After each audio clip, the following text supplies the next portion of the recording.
Pernah mendengar istilah muscle mind atau muscle knowledge? Pastinya sudah banyak yang kenal kan? Kali ini kita membahas hal seperti ini agar menjadi paham mengapa seseorang melakukan apa yang mereka lakukan dan berbeda satu dengan lainnya. Mundur sedikit ke tahun 2014. Ketika Rinso diangkat sebagai menteri, saya langsung kecewa dan bukan kecewa saja. Saya memprediksi kemana BUMN itu dibawa. Pasti turun ekonomi Indonesia dan akan memasuki vicious circle. Apa itu vicious circle? Kalau kapal tenggelam ke dasar samudera, maka ada pusaran air yang menarik turun siapa saja yang berada di permukaan. Itulah vicious circle. Untuk membuktikan kebenaran antitesa saya terhadap kebijakan ekonomi BUMN 5 tahun yang lalu, saya mengekspresikan dengan ratusan digital print dari berbagai sudut apa yang akan terjadi di ekonomi Indonesia sejak 2015 hingga 2020. Banyak yang tidak percaya dengan cara pandang saya tersebut. Misalnya jauh hari saya mengatakan rupiah akan di atas 14.000, banyak impor, dan akan banyak transaksi-transaksi di luar negeri yang dalam tanda petik banyak mainnya, serta saya memprediksi BUMN akan merugi besar. Walaupun 80% tebakan saya itu kejadian di tahun berikutnya hingga saat ini, tetap saja dianggap itu semua kebetulan ilmunya Sontoloyo itu.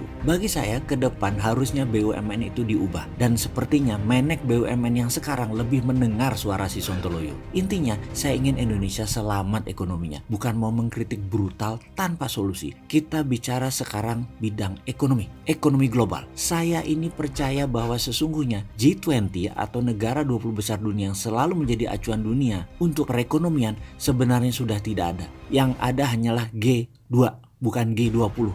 Hanya ada Cina dan Amerika. Sekarang Anda mau jadi bolonya Amerika, Anda akan mendapatkan bagian dari global supply chain hegemoni barat, atau Anda mau jadi bolonya Cina, Anda dapat pinjaman uang Cina dan menjadi pasar produk Cina. Jangan berharap dapat jadi produsen atau menghasilkan sesuatu dengan Cina. Kalau manufaktur yang akan dibangun, maka hubungannya harus Cina yang benefit lebih banyak. Misalnya, Cina ingin menguasai industri baterai dunia, maka nikel jangan dijual ke negara lain. Ubah peraturan Indonesia supaya tidak boleh ekspor bahan baku nikel. Harus punya smelter, nikelnya harus dimasukkan ke smelter.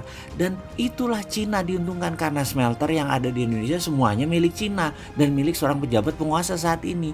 Jadi serba salah posisi Indonesia karena lemahnya kebijakan luar negeri, karena terlalu kasual. Selalu prinsipnya yaitu business as usual, padahal bernegara itu berbeda dengan berbisnis. Bagi saya ini semua berangkat karena muscle knowledge, muscle ilmu ekonomi kita berbeda, setidaknya antara para pejabat dengan si Sontoloyo ini. Karena itu cara saya memandang dan bertindak ya berbeda. Memang tidak boleh ya ada muscle knowledge yang lain. Memang yang punya otot keilmuan muscle knowledge hanya menteri yang saat ini menjabat. Ya enggak lah, ada yang punya muscle knowledge yang beda dan itu wajar. Bukan tinggi rendahnya loh ya, tapi ya beda. Apalagi saya yang selalu melihat dari geopolitik dan geostrategi dunia. Saya jadi sering batuk-batuk kalau melihat pejabat buat keputusan yang lemah. Ya tapi itulah kehidupan.